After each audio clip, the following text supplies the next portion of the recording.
प्यारे साथियों, स्वागत है आप सभी का F24 क्लासेस की एक नई वीडियो में। और आज मैं आपको कराने वाला हूं इंग्लिश का एक ऐसा वायरल क्वेश्चन पेपर मेरे प्यारे साथी, जिसको देखने के बाद आपका इंग्लिश का पूरा डाउट समाप्त हो जाएगा। मतलब आपको ये पता चल जाएगा कि हमारा इंग्लिश का क्वेश्चन पेपर 2026 बोर्ड एग्जाम में कैसा आने वाला है। ठीक है, मतलब सबसे पहले तो आपको पूरा क्वेश्चन पेपर पता चल जाएगा कि आखिर में इंग्लिश का पेपर बनता कैसा है ना।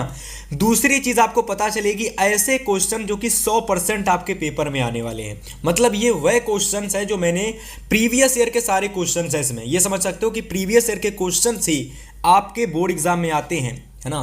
तो क्लास काफी शानदार होने वाली है और इस पेपर को अगर आपने अच्छे से तैयार कर लिया, सारे क्वेश्चंस को नोट कर लिया, मैं आपको सब कुछ बताऊंगा कि लेटर कौन सा आता है, एप्लीकेशन कैसी आती है, ठीक है, रिपोर्ट राइटिंग और आर्टिकल जो नए टॉपिक जुड़े हैं वह कैसे पूछे जाते हैं, ठीक है, लॉन्ग आंसर, शॉर्ट आंसर, मतलब पूरी जानकारी A to Z, मतलब कंप्लीट जानकारी देने वाला हूं क्लास के अंदर। तो पहली बार अगर चैनल पर आए हो, सब्सक्राइब कर लेना अपने हितेश भैया, F24 क्लासेस का नाम याद कर लेना। और भैया बोर्ड एग्जाम से पहले अपनी तैयारी को स्टार्ट कर देना, ठीक है। आप ये वीडियो कभी भी देख रहे हो तो बस आपको क्लास को पूरी देखना है। अगर आप बोर्ड के पहले देख रहे हो या फिर बोर्ड से कुछ समय बहुत पहले देख रहे हो, क्लास सभी के लिए इंपॉर्टेंट है ना।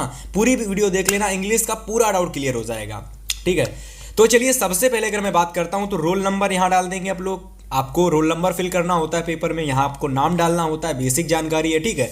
3 घंटे 15 मिनट का ये हमारा क्वेश्चन पेपर होता है, यानी 3 घंटे 15 मिनट का आपको समय दिया जाता है। 70 नंबर का क्वेश्चन पेपर होता है ना। और अगर मैं बात करता हूं तो सबसे पहले आपको पेपर में सेक्शन ए देखने को मिलेगा। इस सेक्शन ए में प्यारे साथी आपको देखने को मिलेंगे ऐसे प्रश्न जो कि एक एक नंबर के, यानी बहुविकल्पीय क्वेश्चंस आपको देखने को मिलेंगे, है ना।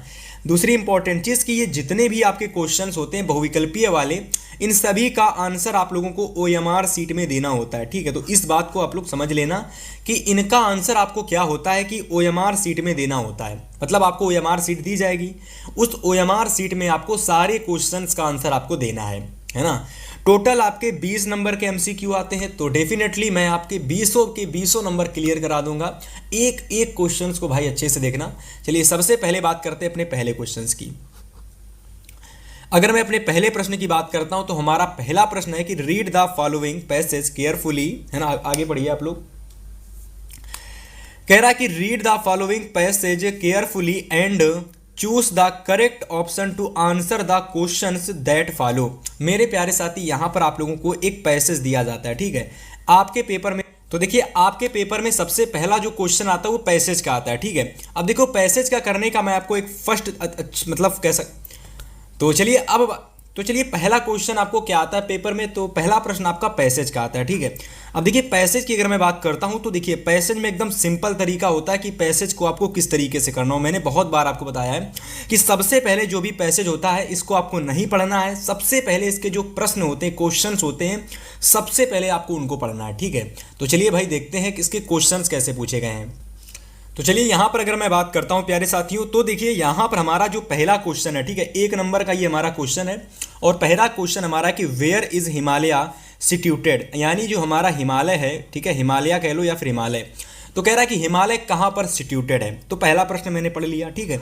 अब प्यारे साथियों मैं क्या करूंगा, इस हिमालय कीवर्ड को, ठीक है, इस हिमालय कीवर्ड को प्यारे साथियों मेरी बातों को समझने का प्रयास करना। इस हिमालय कीवर्ड को मैं क्या करूंगा, इस पूरे पैसेज में ढूंढूंगा, ठीक है। तो यहां पर आपको क्या करना है कि हिमालय जो आपका कीवर्ड है, इसको आपको क्या करना है भैया, इसको आपको इस पूरे पैसेज में ढूंढने लगना है, ठीक है। जितने भी प्यारे साथी क्लास को देख रहे हैं, क्लास को लाइक कर देना, शेयर कर देना, ताकि आपको चीज़ें पता चल सके, ठीक है। तो देखो यहां पर आपका हिमालय कीवर्ड मुझे मिल गया है, ठीक। अब देखो कह रहा है कि Himalaya are beautiful mountains to the north India. आपको कुछ नहीं करना, क्वेश्चन पढ़ना और क्वेश्चन में से कोई भी एक कीवर्ड आपको ढूंढ लेना है। उस कीवर्ड को आपको क्या करना है, पैसेज में ढूंढना है। और आपको अगर पैसेज में वो कीवर्ड मिल जाता है तो आपको उसका राइट आंसर भी कहीं ना कहीं मिल जाएगा। तो यहाँ पर अगर आप पूरा पढ़ेंगे इस सेंटेंस को, तो सेंटेंस हमारा है कि the Himalaya are beautiful mountains to the north India, to the north India. तो यहाँ से आपको उम्मीद है कि आपका क्वेश्चन का जो राइट ऑप्शन है आपको पता चल गया होगा कि राइट ऑप्शन हमारा यहाँ पे हो जाएगा नॉर्थ इंडिया, यानी ऑप्शन नंबर मेरे प्यारे साथी यहाँ पर हमारा ए नंबर बिल्कुल सही हो जाएगा, ठीक है। तो ए नंबर को आप बिल्कुल सही कर लेंगे। इसके बाद अगर मैं अपने दूसरे क्वेश्चन की बात करता हूँ तो अगला क्वेश्चन कह रहा है कि what other name is given to the mountains of Himalaya. मतलब कि व्हाट अदर नेम, मतलब दूसरा नाम, मतलब अन्य नाम, is given to the mountains of Himalaya, यानी जो हिमालय जो पर्वत है ना, इसका दूसरा नाम इस पैसेज में क्या दिया गया है, क्या बताया गया है, अन्य नाम क्या बताया गया है। ठीक है, तो यहाँ पर देखिए बहुत सारे ऑप्शन दे रखे हैं, मुझे कीवर्ड ढूंढना है, मैंने हिमालय कीवर्ड ढूंढा और इसके अलावा मेरा दूसरा जो कीवर्ड है वह हमारा other name is given to the mountains, मतलब इस हिमालय पर्वत का दूसरा अन्य नाम क्या है। ठीक है, तो चलिए मैं यहाँ पर अगर बात करता हूँ तो वापस से मैं यहीं पर आ जाता हूँ, यहीं पर कहीं दिया गया होगा, स्टार्टिंग में पढ़ता हूँ दोबारा। तो यहाँ पर अगर आप देखोगे the stage 2000 miles from Kashmir to Assam, some of the world's highest peaks are in the Himalayas, the highest peak is Mount Everest, to the top of the mountains are covered with snow throughout the year, therefore we call them the Himalayas or the, ठीक है, हिमालयाज और the, आगे देखते हैं। तो यहाँ पर देखिए we call them the Himalayas और, ठीक है, वी कॉल देम, प्यारे साथियों यहाँ पर वी कॉल देम का मतलब होता है इसको बुलाते हैं, हिमालय बुलाते हैं। ठीक है, और का मतलब होता है अथवा, मतलब इसका दूसरा नाम भी आगे आपको बताया जा रहा है। ठीक है, तो चलिए देखते हैं दूसरा नाम क्या बताया गया है यहाँ पर। तो देखिए अगर मैं यहाँ पर बात करता हूँ प्यारे साथियों, तो यहाँ एबोर्ड ऑफ स्नो बताया गया, मतलब हिमालय का जो दूसरा नाम है एबोर्ड ऑफ स्नो बताया गया। ठीक है, तो ऐसे ही मैंने यहाँ पर अपना कीवर्ड ढूंढा और एक दो कीवर्ड ढूंढ लिए, उनको पैसेज में ढूंढ लिया। हमारा ए द यहाँ पर जो भी राइट आंसर है, जैसे कि इसका राइट आंसर है कि द एबोर्ड ऑफ स्नो। ठीक है, तो आपको क्या करना है कि बस कुछ नहीं करना, इसी तरीके से आपको क्वेश्चंस करना है। ठीक है, जैसे मैंने किया। अगला क्वेश्चन है कि विच रिवर्स फ्लो फ्रॉम हिमालयास। ठीक है, तो हिमालय से कौन सी नदी बह करके जाती है, गंगा, ठीक है, यमुना, ठीक है, या फिर ऑल ऑफ देश। तो प्यारे साथियों यहाँ पर अगर मैं बात करता हूँ ऑल ऑफ देश, ये हमारा बिल्कुल सही आंसर हो जाएगा, यानी गंगा यमुना। ठीक है, ये BEAS क्या दे रखा है आई डोंट नो, ये मेरे हिसाब से थोड़ा सा गलत ऑप्शन दे रखा है। फिलहाल गंगा यमुना आपके तीनों जो नदी, दो नदियां होती हैं, एक नदी और बहती है, तो उसको आप कमेंट करके बताओगे कि हिमालय से 3 नदियां कौन सी निकलती। मैंने 2 बता दी, गंगा और आपकी यमुना। तीसरी आप हमें कमेंट करके बताओगे कि तीसरी नदी कौन सी होती है जो कि हिमालय से बह करके करके जाती है। फिलहाल अगर मैं यहाँ पर अब बात करता हूँ प्यारे साथियों, तो मैंने 3 क्वेश्चंस आपके सबसे पहले जो पेपर में आएंगे पैसेज वाले, वो 3 क्वेश्चंस मैंने आपको बताया कि कैसे करने हैं। इसके बाद देखिए अगर मैं बात करता हूँ अपने अगले क्वेश्चंस की, ठीक है, तो यहां पर देखो 4 से लगाकर 8 तक, यहां पर आपको जितने भी आप क्वेश्चंस देखने को मिलेंगे मेरे प्यारे साथी, वह सारे क्वेश्चंस आपके ग्रामर के होंगे, है ना। तो जितने भी प्यारे साथी हमारी क्लासों को देखते हैं, क्लास को देख रहे हैं, उनसे मेरा अनुरोध है, निवेदन है कि भैया क्लास को लाइक नहीं किया तो लाइक कर देना, चैनल को सब्सक्राइब नहीं किया तो सब्सक्राइब कर लेना। ठीक है, यहां देखो हमारा क्वेश्चन फर्स्ट कह रहा है कि the fought for their nation identity the verb, मतलब the fought for their nation, मतलब ये जो हमारा सेंटेंस दे रखा है ना, the fought for their nation, इस वाले सेंटेंस में आपको वर्ब बतानी है कि वर्ब हमारी क्या होगी, है ना। तो अगर मैं वर्ब की बात करता हूं कि वर्ब हमारी यहां पर क्या होगी, तो देखिए दे रखी है, देयर दे रखी है, नेशन दे रखी है और आपकी फॉट दे रखी है ना। तो यहां से अगर मैं अपनी बात करता हूं कि हमारी जो प्यारे साथियों वर्ब है, वर्ब का मतलब क्या होता है, जिसमें हमारी फर्स्ट फॉर्म, सेकेंड फॉर्म और थर्ड फॉर्म और फोर्थ फॉर्म यानी ING लगी होती है, वह हमारी वर्ब होती है।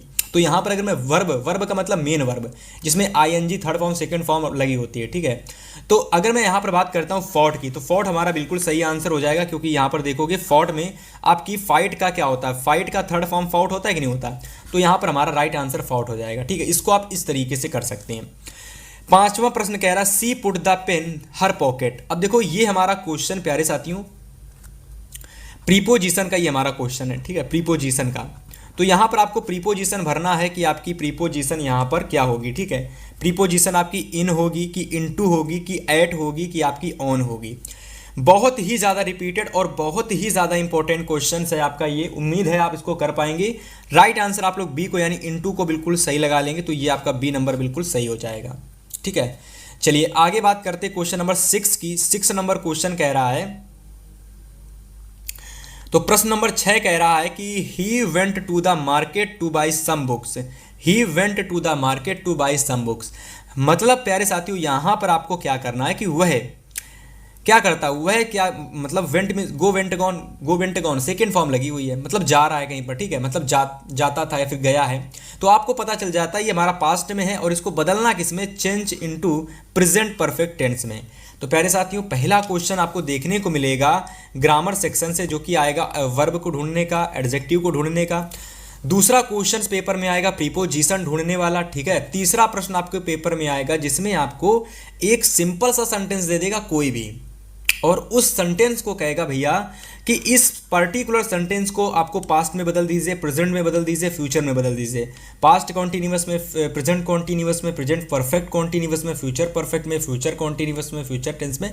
तो दैट्स मतलब किसी भी में पूछ सकता है ना भाई। तो आपको केवल क्या करना है कि चीज़ों को समझना है कि किस में पूछ रहा है। इसको पूछ रहा है प्रेजेंट परफेक्ट में बदलिए, तो प्रेजेंट परफेक्ट की आपको हेल्पिंग वर्ब डायरेक्ट सोचनी है क्या होती है। तो सभी को पता होगी प्रेजेंट परफेक्ट की हेल्पिंग वर्ब हैज़ होती है और आपकी हैव होती है, ठीक। बस यहाँ से आपने हैज़ हैव देखी और आपने अपना सही आंसर देख लेना है। पहला हैज़ बीन दे रखा तो ये बिल्कुल नहीं होगा, दूसरे में वाज दे रखा है तो पास्ट में चला जाता है, ये भी नहीं होगा। इसमें तो भैया गोज दे रखा है तो प्रेजेंट में चला जाएगा, ये भी नहीं होगा। आगे देखते हैं। तो आगे अगर मैं बात करता हूँ तो यहाँ पर अगर आप देखोगे तो he has gone to the market to buy some books, ठीक है। तो यहाँ पर अगर आप देखोगे प्यारे साथियों तो ये हमारा बिल्कुल सही हो जाएगा, क्योंकि यहाँ पर आपका हैज़ दे रखा है और हैज़ जो होता है आपको पता है कि प्रेजेंट परफेक्ट, ठीक है। प्रेजेंट परफेक्ट का क्या होता है, हेल्पिंग वर्ब होता है, ठीक है। प्रेजेंट परफेक्ट की हेल्पिंग वर्ब होती है, होता नहीं होती है, ठीक है। तो उम्मीद है कि आपको चीज़ें समझ में आई होंगी। चलिए आगे बात करते हैं। 7वां नंबर क्वेश्चन कह रहा है कि rearrange the following words cluster to make a meaningful sentence and choose the correct arrangement. तो प्यारे साथी यहाँ पर अगर मैं अपनी बात करता हूँ क्वेश्चंस की, तो आपको 4 ऑप्शन दे रखे हैं, ठीक। अब इन 4 ऑप्शन में से आपका बिल्कुल सही ऑप्शन कौन सा है। तो सबसे पहले क्वेश्चन को दोबारा पढ़ेंगे। क्वेश्चन क्या कह रहा है, कह रहा है कि रीअरेंज द फॉलोइंग वर्ड। आपको यहाँ पर रीड दे रखा है, ठीक है, ए दे रखा है, इसके अलावा ही दे रखा है, डेली दे रखा है और आपका मैगजीन दे रखा है। तो मतलब रीड है, ए है, आपको दोबारा लिख देता हूँ, देखिए दोबारा मैं लिख देता हूँ। रीड है, इसके अलावा ए है ना, इसके अलावा ही है, इसके अलावा आपका डेली दे रखा है, ठीक है, और आपका अंतिम वर्ड है मैगजीन। तो प्यारे साथियों इन वर्ड्स को मिला करके रीअरेंज करके आपको एक क्या बनाना है, आपको एक बनाना है सेंटेंस। मेरी बातों को समझना, आपको एक सेंटेंस बनाना है और जो भी आप सेंटेंस बनाएंगे वो आपको बिल्कुल सही बनाना है।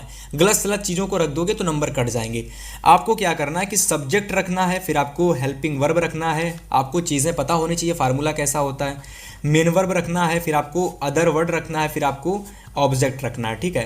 तो ये होता है आपका फार्मूला, ठीक है। इस फार्मूले के तहत आप सारी चीज़ें रखोगे। तो अगर मैं 4 ऑप्शन में से अपने सही आंसर की बात करता हूँ तो हमारा बिल्कुल सही आंसर हो जाएगा। यहाँ से देखिए ही हैज़ बीन कौन है, ठीक है, 1 मिनट आगे बात करते। तो यहाँ से अगर मैं बात करता हूँ अपने सही आंसर की, तो he reads a magazine daily, he magazine reads daily. तो मेरे हिसाब से पहला ऑप्शन ही हमारा सही हो जाएगा, ठीक है। इसी को आप सही कर लेंगे, इसी को आप सही कर लेंगे। He reads a magazine daily, मतलब ही का होता है वह, रीड्स का मतलब हमारा होता है, मतलब ही हमारा सब्जेक्ट हो गया, रीड्स हमारा हेल्पिंग वर्ब हो गया, है ना। यहाँ पर अगर मैं बात करता हूँ मैगजीन हमारा मेन वर्ब हो गया और डेली हमारा एक ऑब्जेक्ट कह लो या फिर अदर वर्ड कह लो, ठीक है। तो ऑप्शन नंबर फर्स्ट हमारा बिल्कुल सही हो जाएगा, ठीक है। चलिए क्वेश्चन नंबर 8 की बात करते हैं। 8 नंबर प्रश्न कह रहा है कि which of the following words is miss spelled. Miss spelled की अगर मैं बात करता हूं तो देखिए रिसीव दे रखा है, डिसीव दे रखा है, कॉन्क्यूव दे रखा है, परसीव दे रखा है। इन 4 ऑप्शन में से भैया आपका राइट आंसर कौन सा है, ठीक है। तो देखिए परसीव जो हमारा है ये बिल्कुल सही आंसर है, मतलब डी वाला ऑप्शन हमारा बिल्कुल सही है, क्योंकि हमारा प्रश्न कह रहा था मिस स्पेल्ड बताना है, मतलब आपको भैया यहां पर गलत मीनिंग बतानी है, गलत मीनिंग बतानी है, आपको गलत मीनिंग बतानी है कि कौन सी होगी। तो परस्यू हमारी यहाँ पर मीनिंग गलत है। अगर आप परस्यू की बात करोगे तो आपको एक बार देख लेना कि परस्यू की मीनिंग होती क्या है। वैसे रिसीव की मीनिंग बिल्कुल सही दे रखी है, कॉन्क्यूव की भी बिल्कुल सही दे रखी है, डिसीव की भी बिल्कुल सही है, लेकिन प्यारे बच्चों यहाँ पर हमारी परस्यू की मीनिंग गलत है। मेरी बातों को समझने का प्रयास करना। यहाँ पर मैं क्वेश्चन हमसे पूछता है कि आपको इन 4 में से कौन सी मीनिंग गलत है, आपको वह बतानी है। तो परस्यू मीनिंग हमारी यहाँ गलत है ना। अगले क्वेश्चंस की बात करते हैं, क्वेश्चन नंबर 9 की। देखिए यहां पर हमारे 9 और 10 2 क्वेश्चंस आते हैं। अगर मैं दोनों क्वेश्चंस को बताऊं तो ये दोनों प्रश्न हमारे पैसेज से पूछे जाते हैं। सबसे पहला क्वेश्चन हमारा ये 9 नंबर ये है और 10वां मैं आपको अभी दिखाऊंगा, ठीक है। फिलहाल अगर बात करें कि पैसेज ये आता कहाँ से, तो जिनको नहीं पता मैं उनको बता देता हूँ कि पैसेज हमारा ये, ठीक है, यहाँ समझो, ये जो हमारा पैसेज होता है प्यारे साथी, ये हमारा पैसेज पूछा जाता है प्रोज से, ठीक है। प्रोज में क्या होता है कि आपकी प्रोज जो होती है, प्रोज सेक्शन, ठीक है, तो प्रोज सेक्शन में बहुत सारे आपके चैप्टर होते हैं, ठीक है, बहुत सारे चैप्टर होते हैं, बहुत सारे चैप्टर, ठीक है, आपको पता होगा 3-4 चैप्टर है। तो जो भी हमारा IMP चैप्टर होता है, उस चैप्टर से क्या होता है कि जो भी लेसन होते हैं, जो भी लेसन होते हैं, लेसन में जो भी कुछ पढ़ाया जाता है, उसमें बहुत सारे स्टैंजा होते हैं, है ना, बहुत सारी स्टैंजा होते हैं, स्टैंजा 1, स्टैंजा 2, ठीक है, स्टैंजा 3, तो बहुत सारे स्टैंजा होते हैं। तो उनमें से कोई भी एक स्टैंजा उठा लिया जाता है और उससे 2 प्रश्न पूछ लिए जाते हैं, है ना। तो यहाँ पर हमारा जो स्टैंजा पूछा गया कि एक crew that the oppressor must be liberated just as surely as the oppressed a man who takes away another man's freedom is a prisoner of hatred, he is locked behind the bars of prejudice, ठीक है, and narrow mindedness, I am out, ठीक है, sorry, I am not truly free, ठीक है। फिलहाल यहाँ तक की चीज़ें हो चुकी हैं। फिलहाल अगर मैं आगे बात करता हूँ प्यारे साथियों, तो अपने अगर मैं सही आंसर की बात करता हूँ कि इसमें से हमारा सही आंसर कौन सा होगा, ठीक है, तो अगर मैं बात करता हूँ, आपने चैप्टर पढ़ा होगा तो आपको पता होगा। फिलहाल मैं आपको बता देता हूँ इसका सही आंसर आपका यहाँ से हो जाएगा, to author the oppressor must be liberated just as surely as the oppressed. हमारा यहाँ पर ऑप्शन नंबर बी बिल्कुल सही कर लीजिए, ठीक है, तो इसको आप बिल्कुल सही कर लेंगे। अगर आपको इस तरीके का, आप देखिए, मैं आपको एक चीज़ क्लियर कर देना चाहता हूँ कि ये जो हमारा पैसेज है ना, ये डेफिनेटली बहुत बार पेपर में आया है, 2025 में भी आया है, ठीक है, 24 में भी आया है। लेकिन अगर आपको नहीं आता है पेपर में, तो हमेशा याद रखना कि इस टाइप के क्वेश्चंस में आपको कीवर्ड ढूंढने हैं, कीवर्ड, ठीक है, और कीवर्ड को क्या करना है कि इस पैसेज में जाकर के ढूंढना है और आपको आंसर आपका मिल जाएगा। जैसे कि यहाँ पर ऑपरेसर मैंने और लिबरेटेड 2 कीवर्ड ढूंढे, तो देखिए ऑपरेसर मिल गया, लिबरेटेड मिल गया, एज श्योरली, तो आंसर भी मुझे मिल गया एज द ऑपरेस्ड। देखिए मेरी बातों को अगर आपने अच्छे से सुना और मैं जो बताता हूँ अगर आपने किया, तो आपको सारे क्वेश्चंस का आंसर आप ढूंढ के कर लोगे। इंग्लिश बहुत आसान होती है ना।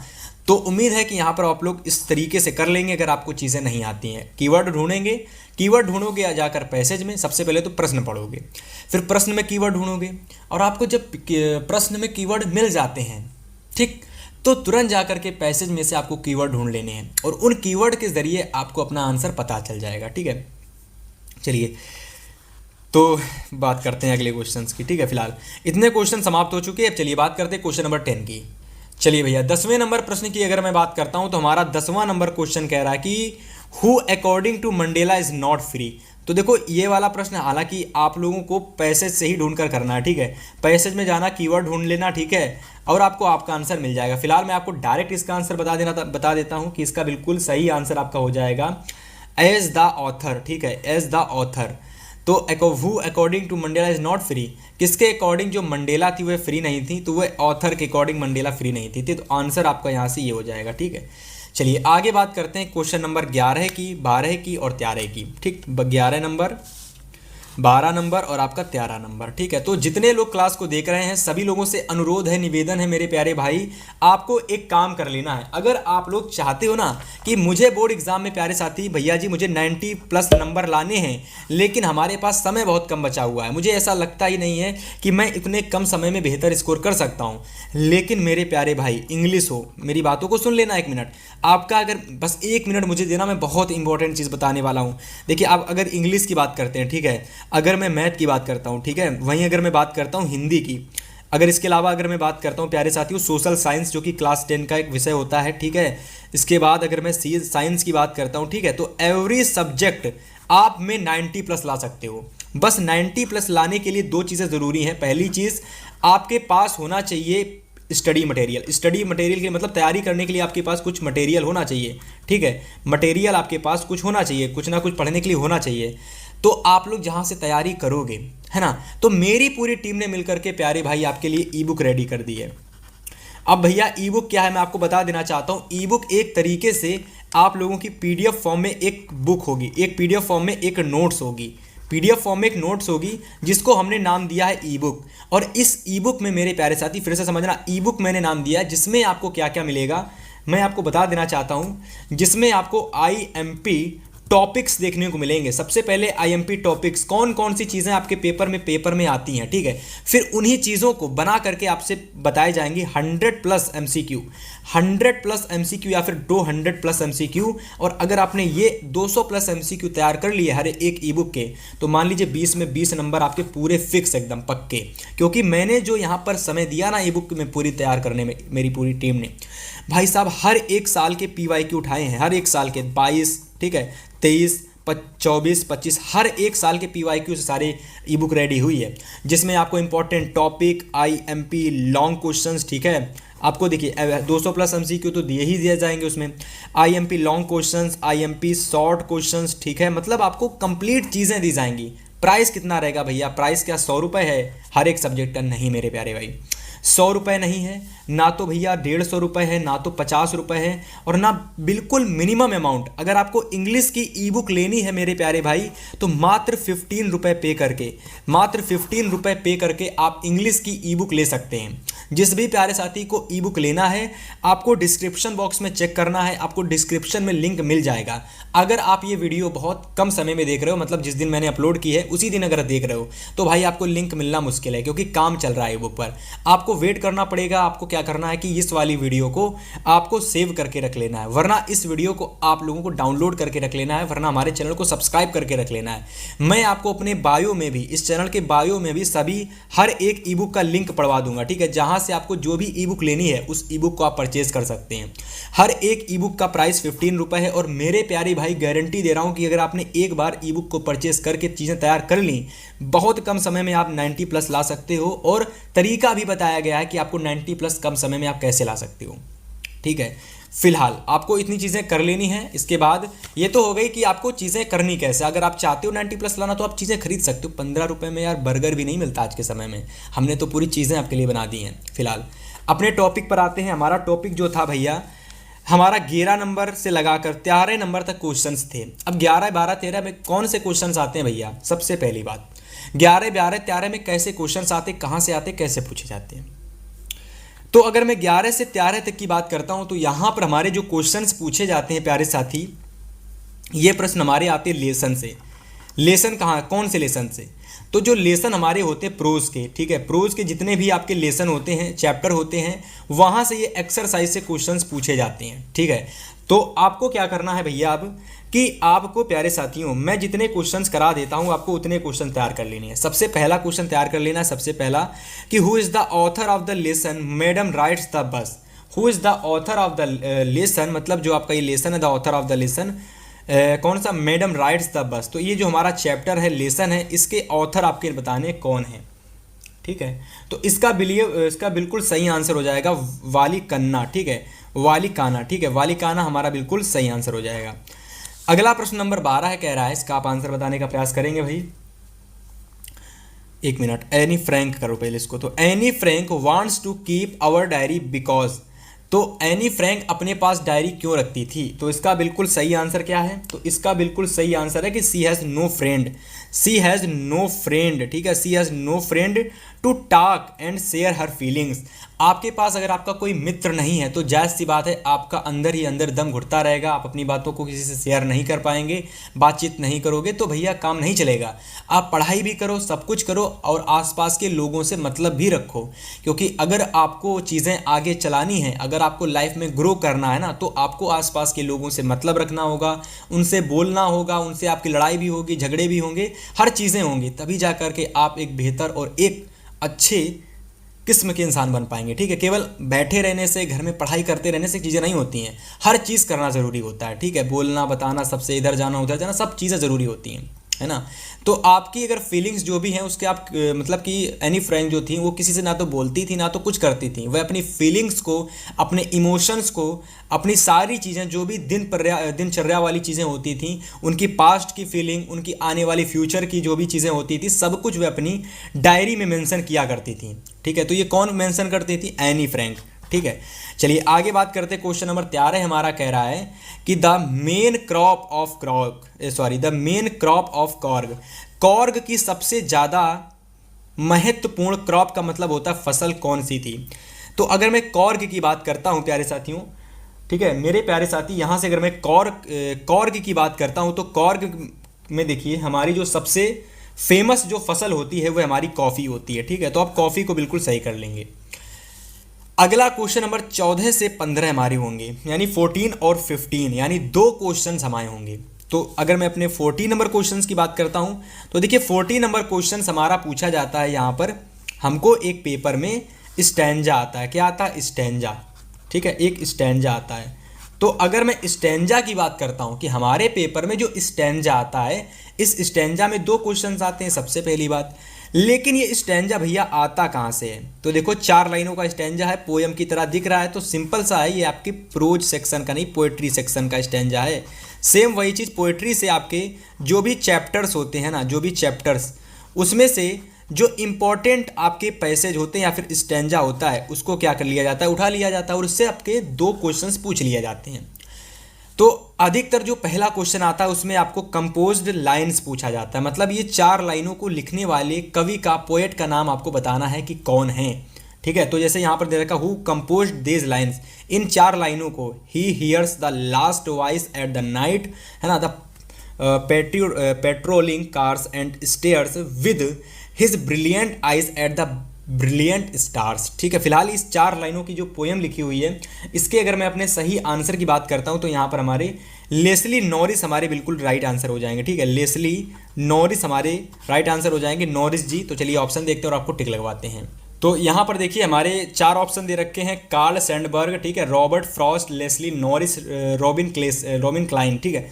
फिलहाल सही आंसर हमने आपको पहले ही बता दिया था, नॉरिस जी, यानी लेस्ली नॉरिस हमारे बिल्कुल सही आंसर हो जाएंगे, यानी सही ऑप्शन हो जाएगा। तो आप इसको बिल्कुल सही कर लेंगे, ठीक है। चलिए क्वेश्चन नंबर 15 को देखिए। 15 नंबर क्वेश्चन कह रहा है कि what does he here at night, what does he here at night. 4 option हमारे दे रखे हैं, इन 4 ऑप्शन में से प्यारे साथियों हमारा सही आंसर क्या होगा, यानी सही ऑप्शन क्या होगा? तो चलिए मैं आपको बताता हूँ इसका सही ऑप्शन क्या होगा, ठीक है। फिलहाल what does he here at night, what does he here at night, इसको अगर मैं बात करता हूँ, ठीक है, तो यहाँ से अगर मैं बात करता हूँ तो राइट ऑप्शन देखिए, अगर मैं वॉइस ऑफ केयर टेकर की बात करता हूँ तो ये भी नहीं होगा, last voice of patrolling cars होगा तो ये भी हमारा नहीं होगा, वॉइस ऑफ को एनिमल्स ये भी हमारा नहीं होगा, ठीक है। टू सेव, एक मिनट, पेट्रोलिंग कार्स ये हमारा बिल्कुल राइट आंसर हो जाएगा, ठीक है। Last voice of patrolling cars, इसको आप बिल्कुल सही कर लेंगे, ठीक है। तो what does he here at night, last voice of patrolling cars, ये हमारा बिल्कुल राइट आंसर हो जाएगा, ठीक है। तो यहाँ तक देखिए मेरे प्यारे साथी कि आपके 2 क्वेश्चन जो आपके पैसेज से आते हैं या फिर स्टैंजा से आते हैं 4 लाइनों के, तो ये क्वेश्चन आपके आते हैं। सबसे पहला तो कंपोज्ड लाइन वाला क्वेश्चन आता है, जैसे कि मैंने आपको यहाँ बताया, ठीक है।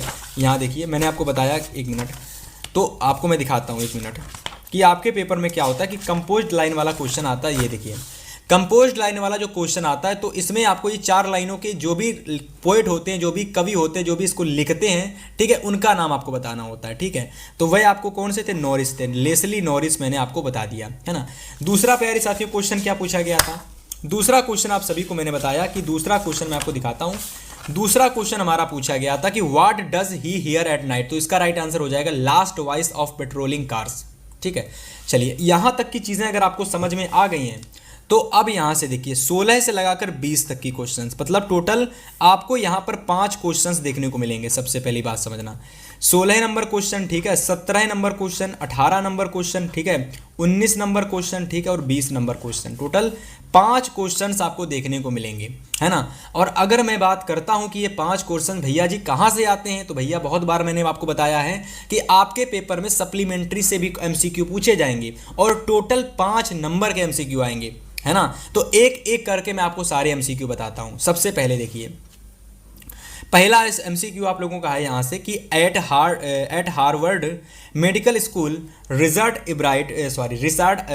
केवल दे रखा है, ठीक है। तो Richard I prize began doing experiment because he wanted, ठीक है।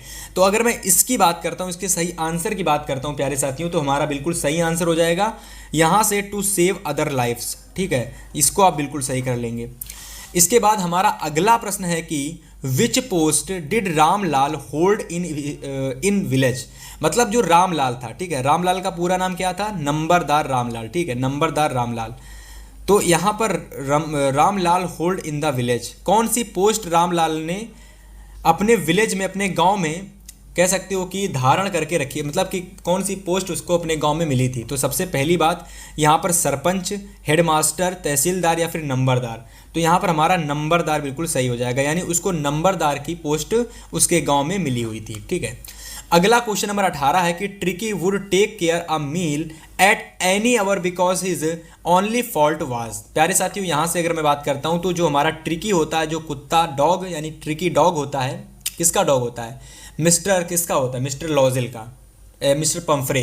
तो मिसेस पंफ्रे का जो कुत्ता होता है, ठीक है, ट्रिकी, तो ट्रिकी जो होता है कह रहा है कि उसकी जो मील होती है at any hour because his only fault was. ठीक है, ग्रीड है कि हंगर है कि अट्रैक्शन है कि विलिंगनेस। तो इसका बिल्कुल सही आंसर हमारा हो जाएगा हंगर। ठीक है, ये हमारा हंगर बिल्कुल इसका सही आंसर हो जाएगा। ठीक, 19 नंबर हमारा क्वेश्चन है कि who was thief in the story. दो हमारा एक चैप्टर था, अगर आपको नहीं पता, थीफ स्टोरी, एक चैप्टर था हमारा थीफ स्टोरी। जिनको नहीं पता उनको याद कर लेना है कि उस चैप्टर में भैया हमारे दो लोग थे। सबसे पहला अनिल था, ठीक है, दूसरा हमारा वह चोर था जिसका नाम आपको हमें कमेंट करके बताना है कि उस चोर का नाम क्या था।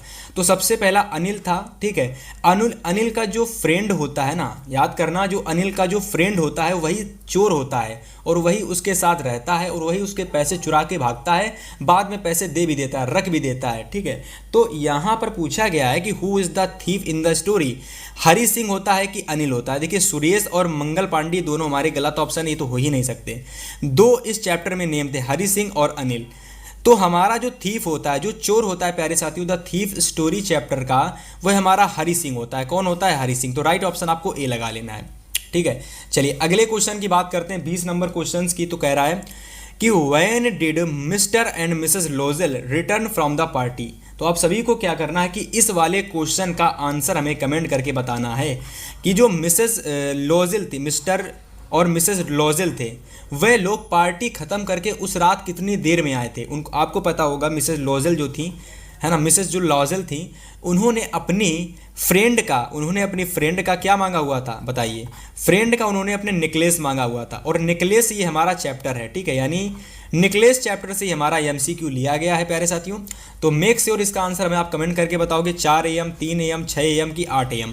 तो कितने बजे मिसेस एंड मिस्टर लॉजेल पार्टी से वापस घर लौट करके आए थे, है ना। तो फिलहाल ये 20 क्वेश्चंस मेरे प्यारे साथी मैंने आपको कराए।